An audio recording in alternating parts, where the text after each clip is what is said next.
Professor Singh has been on the faculty of Pantnagar University, where he has led and continues to lead important game-changing research in legume breeding, focusing on soybeans and on cowpeas, two extremely important crops for farmers in low and middle-income countries around the world. Dr. Singh's research, in fact, has resulted in 10 new soybean varieties and 5 cowpea varieties in India, 35 cowpea varieties released in over 40 countries around the world. These varieties are ready for harvest a lot sooner than the traditional ones, helping to increase production. And in addition, they are resistant to numerous diseases, insect pests, parasitic weeds, and frankly, drought conditions. Well, the expansion of soybean cultivation in India as a result of Dr. Singh's work has tremendously improved their economy and nutrition over the years. And his work in Nigeria, in cowpea, allowed production of non-traditional areas like receding rivers and lake beds, and double cropping in high rainfall areas, something that could not be done before. Well, as a result, many thousands of people, farmers, men and women farmers, have broken their cycle of poverty. And Dr. Singh, as a result, in Nigeria, was awarded the title of chief by the Nigerian people. Well, his new varieties are found in Tanzania, Sudan, Mali, Ghana, even Cuba. Well, obviously, I could certainly go on and on and on regarding the impact of Dr. Singh's work worldwide. I don't want to waste any time because I want us to hear from him. He will be presenting to us this afternoon on the sustained food security in India, the need for multi-institutional collaboration and continued government support. So please mute yourselves if you haven't done so already. And if you have questions as you listen to Dr. Singh, just raise the little hand that you see down there in the bottom of the Zoom choices, and ask a question when you're called. And we will do the best we can to accommodate as many people as possible. But we have almost 70 attendees, Dr. Singh, who are here excited to listen to you. So without further ado, Dr. Singh, welcome to the distinguished Borlaug seminar series, and the floor is yours, sir. Thank you. Thank you very much, Dr. Murano, for the kind words and for your exceptional leadership in the Borlaug Institute. It has been a pleasure to be acquainted with you, and I'm very much inspired by your leadership. And I also want to thank Dr. Bartensperger, who has been inspirational to me, and he encouraged me for this talk. About 5,000 years ago, one Indian disciple asked his guru, "What is the path to happiness in life?" And his guru replied, "Follow the path that has led others to happiness." So when India became independent in 1947, its economy, and particularly agriculture economy, was very much shattered. With just 400 million people, India was not able to feed its people because British had mainly focused on commercial crops. So India looked for help, obviously, to US, which had really established a good path for agricultural development. And US was kind enough, considerate enough, compassionate enough to help India during that time. And from 1950 onwards, US government helped India establish agriculture education, research, and development. And during this last 50 years, 70 years period, India has been not only able to feed 400 million people, but now it is feeding 1.3 billion people with fairly good production all around. This morning, I will be, just let me bring my slides first so that I share. So this morning, I'm going briefly to tell how India has developed over this last 70 years, and how assistance from US international program and how Dr. Borlaug himself has helped. Also, I wish to express my thanks to US government and on behalf of Indian government for their assistance, continued assistance. And I congratulate Indian government for all this achievement. And at the end, I want to request that Indian government should not feel complacent, should continue working on it, because it has to go on. This first slide is the real mantra for agriculture development, which was established by the US government. So innovative agriculture and political support leads to food security, which become the springboard for further development, economic, industrial development. And that is how US started in 1860 through the land grant university pattern, and US government has invested almost since then, even up to now, even though there are a lot of private sectors involved, but US government is still there. So innovative agriculture, political support, and food security are related. That's the equation. All the photos on this slide are from India. So you can see that Indian agriculture has come a long way. And I am particularly proud to be part of Indian agriculture, and still I collaborate through Pantnagar University, which is one of the best one. So please, I have the slides which are self-explanatory. I'll go rather fast and we can have some questions at the end if you have any. So from this slide, I just want to tell you that in 1947, when India became independent, it was producing about 87 million tons of food. Now India produces about 320 million tons and feeding about 1.3 billion people. So my outline of presentation is just a few terms: food security, hunger map, India's green revolution, and what is the production now, and how it can increase its yield potential, particularly increase yield, maximize fertilizer and water use efficiency, educate people for GM crops. GM crops is one of the things which is good for farmers, good for everyone. There is little controversy where people have to be educated. And there is a lot of talk of organic food, organic farming and zero budget farming in India, but we need to explain the limitations of these technologies that are there, and need for government to continue with support, and how agricultural universities, which are now 75, how they can strengthen agriculture research in India. So is India food secure? So the food security is defined as when all people at all times have both physical and economic access to basic food for a healthy life. That's the definition, physical as well as economic.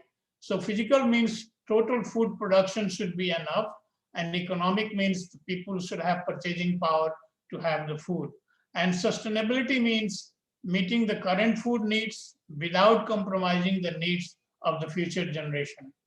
And hunger index has been, it is a composite of 4 different criteria: a percent of people who are undernourished, and then 3-4 items on children, health, height, and mortality. And depending upon the total index, less than 10 is considered as not that bad, but more than 20, it becomes serious. So here is the global position, global hunger position of some of the countries in the world. And in 2020, Argentina was one of the most food secure country. India has an index of 27. China was, when they started early in 90s, China was almost as bad as other countries, but now over time, China is hunger free. But India still has 27 marks. It's almost in danger zone. So India is, in spite of all the progress it has made and a lot of food production, is still not food secure. And here is the FAO global hunger map, where China is almost hunger free. Next to India, plus a lot of countries in Africa and some in Latin America are not hunger secure yet, food secure yet. Out of 800 million people who are suffering from hunger, 200 million are in India itself. And India, in spite of all the progress that has made, and it has reduced poverty to a great extent, but still there is a lot of extreme poverty. And some of these things are there. If you visit India, you will see that quite a bit of serious poverty is there. And India, that's where India has to go a long way on this. This is a global hunger map from IFRI. And again, India and Africa are the ones which are prominently displayed. So India, which was the epicenter of Green Revolution, is prominently now figuring in the world hunger map. So what has happened to this? And this is the focus of my presentation. This is due to bit of complacency in the government and false sense of food surplus, which sometimes comes when you go for you're not able to focus your attention on what is really important. So it's a general complacency and a false sense of food surplus that has come in the minds of some policymakers in India, which need to be corrected. So what led to complacency? Initially, India adopted the Green Revolution advantages and made tremendous progress. And again, as I mentioned earlier it was help of US. So the Green Revolution in India resulted from two independent activities. Through the help of US government, India developed a lot of infrastructure, fertilizer plant, irrigation schemes, and research programs, established 7 agriculture universities between 1960 to 64, and all these activities happened. And independent of this, the US AID and Rockefeller and Ford Foundation started international agriculture research programs, starting from wheat and maize in CIMMYT, and then rice in International Institute of Rice Research in Philippines, and miracle varieties of wheat and rice were developed. That was independent of what India was doing to strengthen its agriculture. And these two activities collided together in India and made what India is today. So these miracle varieties were tested, and fortunately at that time there was no IPR issues. So USDA sent the improved seeds to many countries, and it was evaluated in India from 61 to 65. And compared to Indian yields of 1 ton per hectare, these new varieties were giving 5 to 6 tons yield per hectare. And India had a real food shortage during 65, 66, to dry year. And Indira Gandhi happened to be prime minister in 66. And US government was sending almost 10 million tons of wheat each year to sustain Indian food system.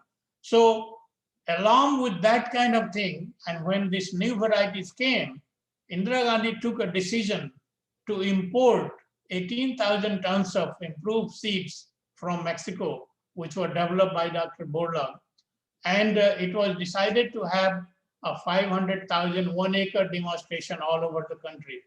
I may mention here that when you import 18,000 tons of seed, the plant quarantine people in India were alarmed, and actually they raised the question that with 18,000 tons seed from Mexico, a lot of diseases and insect will come and disrupt whatever little we are producing. And Indira Gandhi was a tremendous leader. She asked me what disease and insect will come from Mexico, and they had no answer. So she said, look, we are in problem of food shortage, and here is something that will help us. And she took over, and we got 18,000 tons of seed.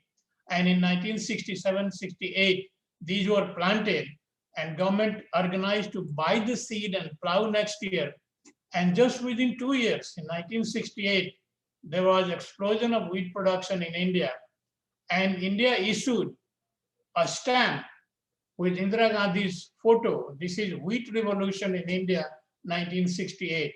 This was a tremendous joy, and even the world was watching how India was progressing. And then the USAID director at that time, William Gord, coined the term Green Revolution based on India's success. And he defined this, that Green Revolution is using high-yielding varieties, irrigation, fertilizer, pesticide, machinery, and market support. And based on this India success, Dr. Borlaug was nominated, and he got the Nobel Peace Prize in 1970.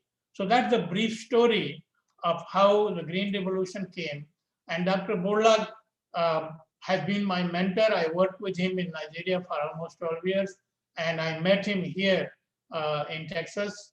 And during our discussion, he mentioned that part of the reason he got Nobel Peace Prize was because of Indira Gandhi's extreme support and India's work on wheat revolution. So he was grateful to Madam Gandhi on that one. So while the wheat revolution was going on, the miracle variety of rice IR8 came from Erie, and the first agriculture university, G.B. Pant Agriculture University, was established by assistance from USAID and University of Illinois. And I happen to be the first batch graduate of that university, my alma mater. This university, Dr. Borlaug called it as a harbinger of green revolution, not only tested his varieties, but set up a seed company and brought seed revolution. And this is where I spend 3 months each year, even now. And that's the G.B. Pant University there in the background. So the yields were there, and the seed company started seed production. There was seed revolution. And government of India, and this is what other governments don't do, subsidize fertilizers and purchase the grain from farmers on a minimum support price so that farmers would make profit. And from 1961, yield was less than 1 ton. It became 3 tons in just few years. And India was now producing from 87 million tons in 1961 over 235. Now it is producing about 300 million tons of this. Now this rapid increase in yield and production led to general complacency from 1990 onwards. And government relaxed its investment on fertilizer and irrigation development. And here is just, I don't want you to go through everything, but here, the fertilizer production in India in 1961-62 was only 340,000 tons. And government started increasing it and came to 18 million tons in about around 2000. And after that, because of the complacency part of it, since production was going very fast, it stopped producing fertilizer. So that is where it started becoming complacency led to stagnant yields. And if you look at the previous slide, yield stagnated at almost 3 tons per hectare. After that, there was no increase. So India was buying the food from the government, from the farmers, and so subsidized fertilizer and purchasing from farmers led to increase, and it continued. But there was a setback because of the stagnant fertilizer production. And just for our benefit, the fertilizer has a direct relationship with crop yield, and I'll say a few more words about this. If we look at the fertilizer used in different places, Africa is still way behind, and I think it is slightly improved. This is in 2008 figures, but Africa is still way behind, and the yields are very low. India up to 19 kg per hectare, and then it stopped inducing fertilizer, and then its yield was up to 2.63 tons. But look at China, it continued 285 kg, and its yield is 5. It has now further gone. I will be showing some slides. So overall, the use of fertilizer was directly related to yield, and I will be showing some slides on this. So here is the next slide. Why fertilizer is related to yield? So agronomy 101, for those who have not taken agriculture, if we take 100 kilogram of biomass produced in the field, 90% of this is carbon dioxide, 5% of this is water. So 95% comes from atmosphere.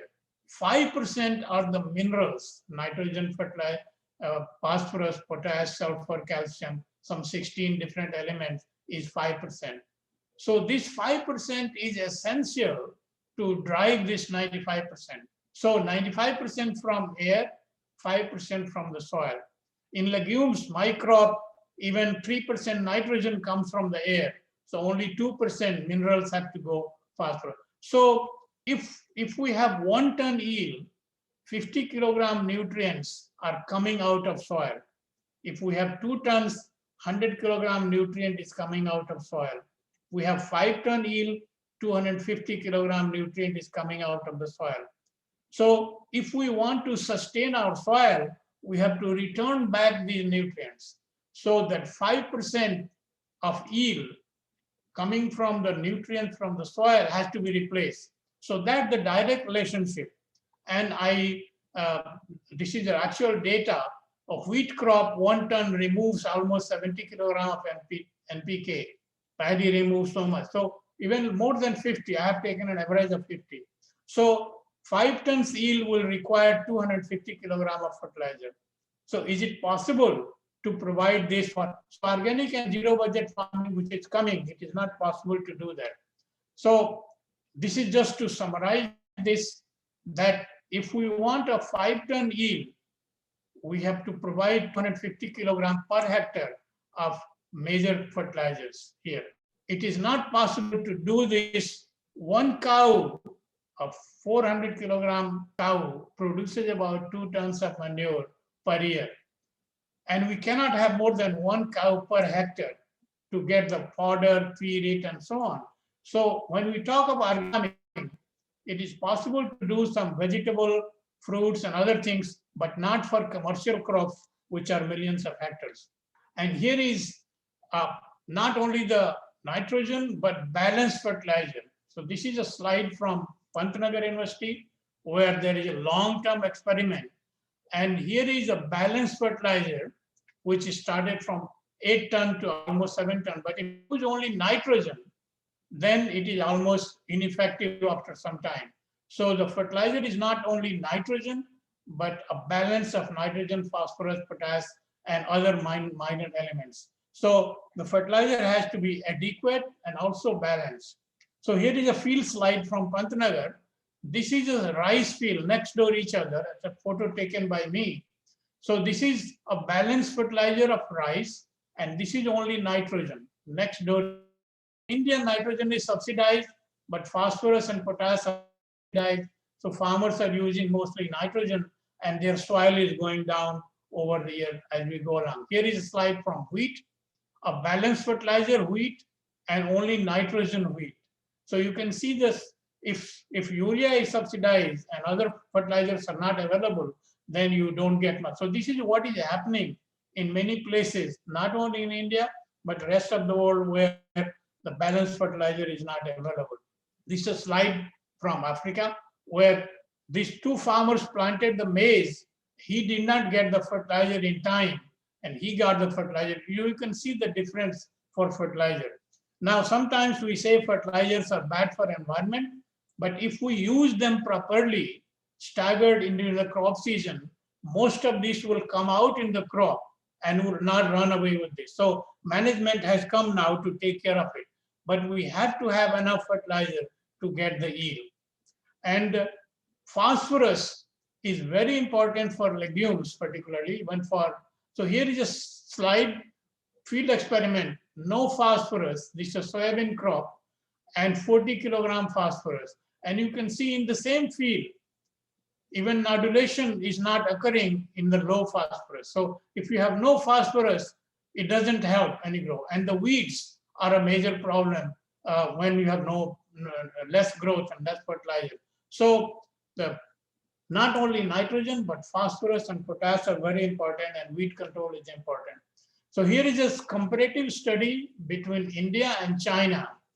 And I have compared purposely because these are the 2 countries with over 1 billion population. And in 1961, they were almost similar. The total fertilizer production in India was 340,000 tons, in China was 730,000 tons. And over time, when the Green Revolution varieties came, both started increasing fertilizer production.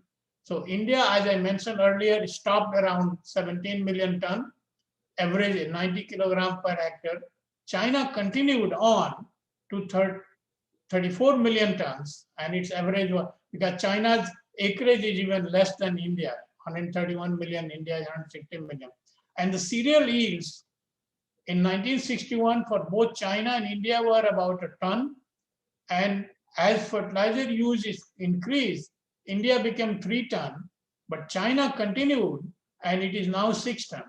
So China yield is double compared to India, and it is reflected on the amount of fertilizer that is being used. So as a result, India has 321 million ton of production from 161 million hectare land, and China produces double from less hectares because of the fertilizer. So the China is able to, I'll show a little later, the per capita availability of food in China is actually more than what is really needed for food security. So the fertilizer has been a major, it is a major input, and India more or less became complacent after year 2000 and did not invest enough. It has now picked up a little bit, has helped. So that is on fertilizer issue. Now, how much food do we need to be food secure per person? So here is a chart, and you all know BMI, body mass index. So less than 15 is underfed, and more than 26 is obese and fat. So somewhere here is what we call as a BMI of 18 to 24 is normal. And here is a chart from World Health Organization, how much calories we need for different sexes and age and so on. But overall, I have taken an average of 2,600 calorie per capita, average over all sexes, age, and so on. So if we want to provide 2,600 calorie per capita, how much food grains we need? And I have assumed here that cereals are the major provision of calories, and fruits, vegetable, meats, milk, and others is supplementing over that. So if we say that 2,600 calorie, 24 comes from cereals and 200 comes from fruits, vegetables, and others, and 4 calorie comes from a gram of carbohydrate and protein, fats and oils give 9 calorie per gram. So if we want 2,400 calorie from cereals, we need 600 gram of cereals, which is wheat, rice, maize, and others, times 365 days, 220 kilogram per person per year. So this is must be consumed, not produced. It must be consumed to meet 2,400 calories. And this 200 can come from milk, meat, and other fruits, vegetables, and so on. So India is producing now about 235 kg per capita. But this is must be consumed. But there are goods in transit, in storage, wastage, and so on. So minimum should be at least 300 kg. 300 kg must be produced to be able to consume 200, at least 200 kg per person. So India's population will be about 1.7 billion in 2050. And if we multiply that with 300 kg, India should produce 520 billion kg, or 510 million tons. Currently, India is producing 321. So it has to increase its yield by almost 50% in 30 years. Then it will be really food secure. Now, right now, there is the complacency is because some 200 million Indians are not eating enough because they don't have purchasing power. So India thinks that we have a surplus food in storage, but that is just because the lack of purchasing power. But the real situation should be at least 300 kg per person. So here is a global situation of food production and per capita availability. In 1961, compared to the production of 1961 and 19 population, all countries, all continents have increased their production, but population has also increased. So the last column, if you see, per capita availability of food in India and China was almost similar in 1961. Now, China has made it 440 kilogram per person per year, whereas India is about 235, 237. US, even in 1961, was 862. Now it is 1.2 tons. So what is needed is about 300 kilogram. So US has a real surplus. That's why US is exporting food and using a lot of grain for meat production, fuel production. It can afford, and China has just enough. Still, China imports a lot of soybean and maize to feed its meat production and so on. But India and Africa, world is also, overall world is okay. Instead of 300 kilogram, so close to 400. But Africa and Nigeria have given example. This is cereal and this is the root crops.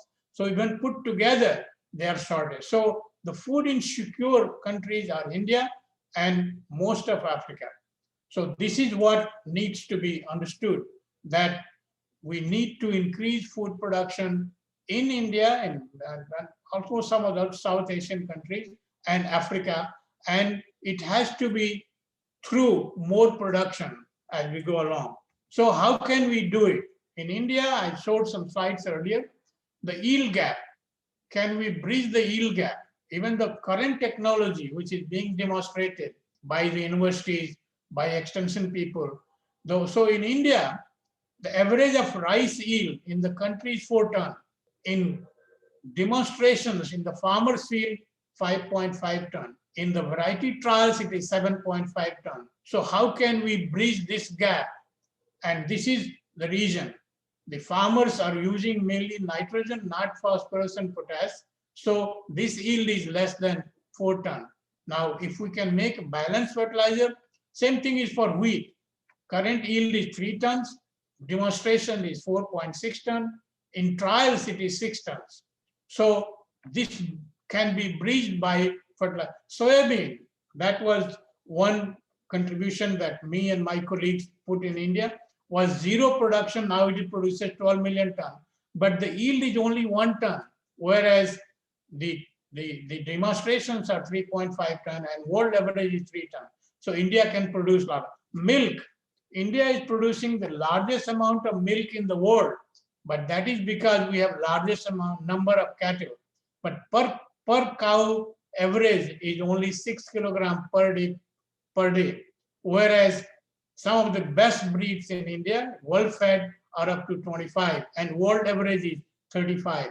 So just by bridging the yield gap, India can come up much faster and will be not only enough for food secure, but will have surplus. And here is my message, is balanced and adequate fertilizer. And we should not worry too much about the fertilizer going into the river or something, because the management technology has come where you provide fertilizer in split doses. So a good combination between new technologies and management technologies is what we need. And that is where the government has to come and support. Internationally, we have varieties now, super rice, super wheat, where we get 13 to 15 tons of rice, and almost wheat is 12 tons of wheat. Here is a slide from US. This farmer got almost 25 tons of maize per hectare and another 25 tons of biomass. So 50 tons of biomass in 5 months, which means 10 tons biomass per month. That is a lot of food. That's the potential that is there. So, and he used 640 pounds of nitrogen per acre here for this kind of yield. So that potential. Soybean, which is India is 1 ton per hectare. This is a US farmer, 9 tons per hectare. You can see the soybean crop, tall, erect, and combined over this. This is the new hybrid rice that China and other countries are doing. So internationally, the new varieties are very high yielding. But again, to support that high yield, we have to provide that 5% of mineral, and you convert that 5% into tons, it comes to 500-600 kilograms of fertilizer per hectare to achieve that yield. So I'm not recommending that we go for 500-600 kilograms, but at least 200-300 kilograms to come, so the yield becomes at least 5 tons, and that will support the world population. In India itself, this is my work that I do at Pantnagar. We grow wheat and rice. The wheat is grown from November to March, rice from July to October. So in between, we are putting 60-day cowpea. So where 2 crops used to grow, we are growing 3 crops. And that is called intensive agriculture. Here is the area I come from, UP, Eastern UP. Farmers have innovated themselves. They grow potato, and they found that a maize variety is also planted. So potato is a normal density, and in the ridge is potato, furrow is the maize, and maize is planted along with potato. In winter, 2 months, maize germinates and sits. And when potato has been harvested, maize grows up and they get 7 tons of maize, 20 tons of potato. And before, just after harvesting potato, they will put cucurbits and they get a lot of it. So intensive cropping system is one. And most of the farmers are small 2 acre, 3 acre farm and have 4 or 5 members in the family. So labor is not a constraint. So this technology has come by farmers themselves and they are innovating. But to do this, they need fertilizer. So 7 tons of maize needs fertilizer. So this is where government comes into picture, that you must provide the inputs at a fair price and within bicycling distance. And new technologies are also coming where the vegetable, the greenhouse cultivation, fish, intensive fish culture, these technologies are coming where 2 acre farmer can have a cow, can have a little pond for fish, can have a polythene, a poly house for vegetables. And so we can intensify crop, horticulture, livestock, fish. And this is where already Government of India has a farming systems project where it is coming, but more focus should be there so that a small farmer, 2-3 acres and 4-5 people, members in the family can now make intensive cropping system. These potentials are there. And BT crop, the real revolution, just for those of you who are not familiar with this, first revolution was hybrid maize, which came in 1920, 24, 25 after that. And then came the dwarf wheat and rice in 60s. And then in 80s and actually released in 90s are the GMOs, the genetically modified crops. And US grows a lot of maize and cotton and soybean, which are genetically modified. But there is a lot of misconception about genetic modification crops, and people have to be educated. And there is no danger. Bacillus thuringiensis comes it's a bacteria which produces endotoxin, which kills the insects, Now, just for the audience sake here, I may mention that toxin works only when the gut has a high pH, alkaline atmosphere. Our gut is acidic. So that endotoxin doesn't affect us, but it affects the insect. How lucky we are that this technology works. So there is no reason for any biosafety or food safety issue with this, but it protects us. The cotton used to be sprayed 12 times, 13 times. Now it needs only 1 spray or so. BT brinjal, now it has been released in Bangladesh. In India, there is still controversy, but they are producing a lot of brinjal now without any insect. Nigeria, cowpea, my crop, we started this project from 2006. Last year, Nigeria released BT cowpea against the wishes of many environmentalists, and now Nigeria is producing. It protects from 3-4 sprays from Maruca. So there is chance that, and most of the poor countries will benefit more from this technology than even the advanced countries. So my message is, and a lot of research has gone into the biosafety issues, the other issues before they are released. So there is no danger to this, and government should all recommend use of the genetically modified crops. Now, agriculture university, India started with 7 agriculture universities that was all on land grant pattern. Now there are 75 agriculture universities, but none of them figure out in the top 200 universities in India.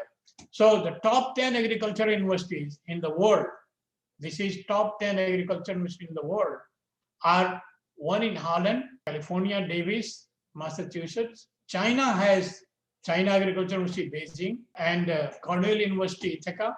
One is in Brazil. Then there is another in China, another in China. China has almost 4 agriculture universities in the top 10. So China is not only investing in fertilizer, agriculture, but also investing in universities. So that's how China is moving very fast. We should not be jealous of China. I think China is moving, showing the way, and the discussions that are going on here and there can be worked out. But I think China is following the right course of action, investing in agriculture, investing in education. I was there in 2011, and they were investing massive in infrastructure development. All the state capitals are connected with Beijing by 350 km/h train. It was so impressive. Whereas in India, we are not even having one thing that is going on. So I think China is doing great, and there may be certain problems politically and so on, but I think overall, I really admire their thing. So what can we do? What can Indian universities do to rise above these 10 top universities? So problem with India is we introduce American system of teaching, research, and extension, but we are still having British bureaucracy for clearing things. So the state agriculture universities still do not have that autonomy that we need. So there is a need for educating the governments, the state governments, that they must have financial sustainability and let the universities be completely autonomous and run on merit basis. The Indian Council of Agriculture Research has a lot of projects, but they have become routine: planting, harvesting, reporting, no innovative, no strategic thinking there. So we need to develop long-term strategic plans, what we are doing. India has invested some money in biotechnology, but there is need to strengthen that for gene. This is the future technology: gene discovery, gene transfer, gene editing, and improving the photosynthetic efficiency and so on. So we have to invest on this. Now, the US universities and international agriculture need to be integral part of Indian universities and system so that we can benefit from whatever is going on at international level. And partnership between private sector and universities have to be strengthened. US now is doing much better on this, and I think the Indian university should also do it.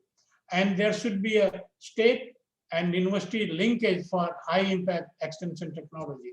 The problem with extension is if you go with the less impact technology, no one bothers about it. But once we have a high impact technology, that should be promoted as we go along. Now, some of you must have heard about news in India now that farmers are protesting against government for some new laws, new acts that government has introduced. And I thought that I'll mention a word about this. So these are the 3 new acts that government has introduced. I mentioned earlier that up to now, even now, government subsidized fertilizer and has a minimum support price for 23 different commodities, and government buys in the market, goes in the market and buys the excess so that the price doesn't go down, so the private people don't. So what government is doing is introducing the privatization slowly. So it has introduced that farmers now can sell their crop anywhere, and the farmers now can get into contract with the private companies and do contract farming. And now people can store. Now government is storing most of the wheat, rice, and other things. Now they say private people can also store and keep the surpluses in their market. But farmers are saying that these are good acts, but if government should not withdraw its hand to ensure the minimum price. So here is what the government says, that the new farm laws open up new avenues with the private sector, and this will increase the income of this, bring a lot of private investment in agriculture, and this is true. But farmers are afraid that once private companies come and government withdraws its minimum support price and purchase from the open market to maintain the price, the private traders will start exploiting the farmers. So the government should stay in the business and encourage the private sectors to provide all the assistance that government is doing and should not go away from it. So that's the contention that has come out. So what farmers are demanding is that government should come out with a written statement that along with the new farm acts, we will continue supporting minimum support price and purchase. And that is where there is a discussion going on. And I hope that the Indian Agriculture Universities and ICAR and others will advise government on this. So India has been the major beneficiary of Green Revolution, and thanks to international program and US assistance, and must continue to support it to feed its 1.7 billion people in 2050. Fortunately, 1.7 billion is the maximum that India will have. India's growth rate is now less than 1%, and it is predicted that in year 2001, in 2100, India would have less than 1.7. So all we have to do is raise our 300 million tons to 500 million tons, and India will be okay. Now, before I conclude, I want to, for those of you who are not familiar with the Green Revolution, the international agriculture and Green Revolution, and what Dr. Murano is heading now, the Borlaug Institute of International Agriculture. I am a product of this. I graduated from the first agriculture university that was established in India, spent 27 years in International Institute, and now also I'm part of international program. And I did some reading on this, and if you look at it, the international agriculture traces back to a single act of human kindness, which was passed on to others. So for those of you who are not familiar, and I am very much moved on this, Etta Bird was the daughter of Joseph Bird, who was a professor of horticulture in Iowa State University. She was an art teacher, and George Washington Carver, many of you are familiar, was a slave son. He was registered for art section. She was teaching him, and he was drawing very good pictures of plants, painting it. And she was so happy. She said, instead of, no, in addition to drawing the picture of plants, why don't you study plants? Go to Iowa State University. She took herself to her father, and he was admitted in Iowa State University in field school, and he became one of the famous agriculturists in the world. In US, he changed the whole thing. Now, while he was in Iowa State, Henry Wallace, 6-year-old boy, his father was professor of dairy, and George Washington used to go for morning and evening walk to study plants. So 6 years old Henry Wallace joined him in morning and evening, and he would study plant with him. And he became the famous agriculturist and rose to Secretary of Agriculture, Vice President. And in 1940, when he went to Mexico, he saw that Mexican agriculture was very poor. And actually, he's the one who developed the first hybrid corn. And he decided then and there that he will try to do something about it, develop a research station, came back, talked to Nelson Rockefeller, and that 1943, the first International Center Summit was established. And they brought Dr. Borlaug, who has done plant pathology, and he was working for DuPont to produce microbial warfare. And when the offer came, DuPont raised his salary and said, don't go. He says, no, right now I'm developing technology to kill people. I'm going there to save people. And that kindness then came to Indira Gandhi, who was the prime minister in India, which was at that time importing 10 million tons of wheat from US. And she joined hand with Borlaug and got wheat revolution, and Borlaug got Nobel Prize. So a single act of kindness of Etta Bird to George Carver has led to that much. So good thing comes from good thing. I think we should sometimes, and kindness is good. Sometimes we feel, oh, what is in it there for me? There is nothing, just be kind and good, and world will be a better place. And now from green revolution to gene revolution to digital agriculture, all is coming. And unfortunately, I didn't put in writing here, but unfortunately, IPR is creating problem for getting this to people all over the world.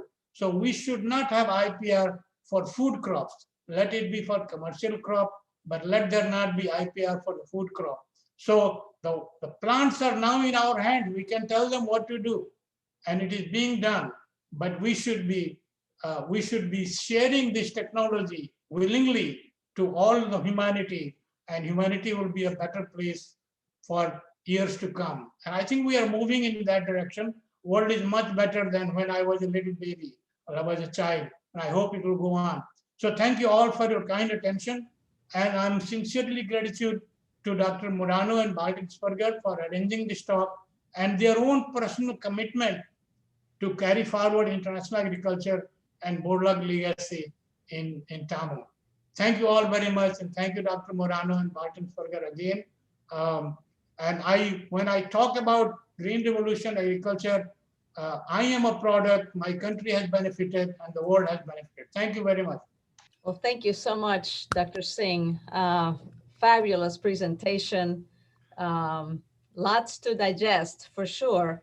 And I wanted to say that, yeah, it's amazing what agriculture science can do, what scientists can do, and of course, the role of universities, as you said so well, working hand in glove with the private industry, with the government, uh, to do the best we can for production's sake so that farmers can have a livelihood and have a future and be able to really rise to their potential, if you will. So I wanted to ask you, I know we don't really have time for questions. I apologize for that. We're running out of time, but I wanted to ask you, this is a question that maybe others are having as well. Thank you, by the way, for giving us your take on the events, the recent events there in terms of the new laws being passed in India and the impact that that's having on farmers or their concerns. Let's put it that way. Um, is there provisions for subsidies in those laws, or is that kind of what the farmers are trying to get at? Yeah, the, the, the fertilizer is subsidized, but the main thing that government does is it has a minimum support price for 23 commodities. Wheat and rice are the major ones, but many other commodities. And government has a tremendous system all over the states. There are markets where government has its own shop to buy the surplus. So if you are a private sector person and trying to give less price to the farmer, farmer has an option to go to government and sell it. So this system is very well organized, and that is what has brought India from stage one to now. Now government farmers are afraid that if government privatizes everything, then for some time it may work, but after that the private people, which is profit motive, will start exploiting. So what they want is, and to some extent, my own feeling is very sympathetic to them, that government should be there all the time and encourage private people to help farmers, not exploit them. So government intervention should always be, in US, look at US, most private things are there, but 3-4 years ago when drought came, government came to help them. China, US trade, government is helping them for export. So government is always there, and that is the model that US has. Yeah. No, I completely agree. And it is a three-way partnership for sure. Public, private, and then of course the science. So very important. You have demonstrated what science can do in terms of providing through genomics, like you say, the varieties that are able to grow under various conditions, and certainly all of the different aspects of just precision agriculture and what you can do when you fertilize the right amount at the right time, the right amount of water in irrigation at the right time, depending on many conditions of soil and weather and so forth. So no, thank you very, very much. You're reminding me, of course, of the very famous saying of Dr. Borlaug, who I think was a mentor certainly to both of us, who said that the first essential component for social justice is adequate food for all mankind. And I think that says it all right there, that we must do what we need to do to achieve these goals that we all know about in terms of increasing the ability of farmers to produce. There's so many ramifications to hunger. Is not only what happens to families physically, but also, hunger, as you know, begets conflict and begets many negative things, migration out of the country, many things that would not normally happen if farmers, food producers were able to produce enough so that there's access to good quality food by the citizenry. So thank you so much, Dr. Singh. I can't thank you enough for this wonderful presentation. I want to encourage all of you who signed up, if you do have some questions of Dr. Singh, don't be afraid to go ahead and send them to us at the Borlaug Institute. You can find our website online and send us some questions. We can absolutely make sure that they get to Dr. Singh promptly, and he can address them for you. Dr. Singh, really, we thank you so much. Terrific presentation. I want to borrow your slides and use them, in my courses. I teach a food law class here at Texas A&M University, but I talk about the international aspects of food law and so forth. So I thank you very much for stirring all manner of ideas in all of us who listen to you this afternoon. Thank you, sir. Thank you. Thank you very much for giving me this opportunity and honoring me with this presentation. This set of slides, anyone who is interested, I can forward it to you. Send me an email and I can send it as an attachment. So anyone who is interested in this set of slides, it will be freely available. Yeah. And tell me, what is your email address so that we can? Singh@tamu.edu. Okay. It is in my first slide. Yeah. It's in his first slide, but actually, if you can, anyone who's interested, just go to Texas A&M University website, Department of Soil and Crop Sciences. In the faculty, you will find Dr. Singh, and then you can contact him that way. That might be the easiest, actually. Very good. Thank you again. Thank you very much. Yeah. Excellent. Thank you all very much. Have a wonderful rest of your day. And thank you again, Dr. Singh. Wonderful first seminar. Our next seminar actually will be on March the 24th at the same time. And it'll be Mr. Will Moore, who is the CEO of a foundation, the Eleanor Crook Foundation. They do work all over the world in nutritional aspects of food security. So please join us. That will be March the 24th at noon Central Time. Thank you all very much. Have a wonderful day. And thank you, Dr. Singh, again. We really, really appreciate it. Thank you.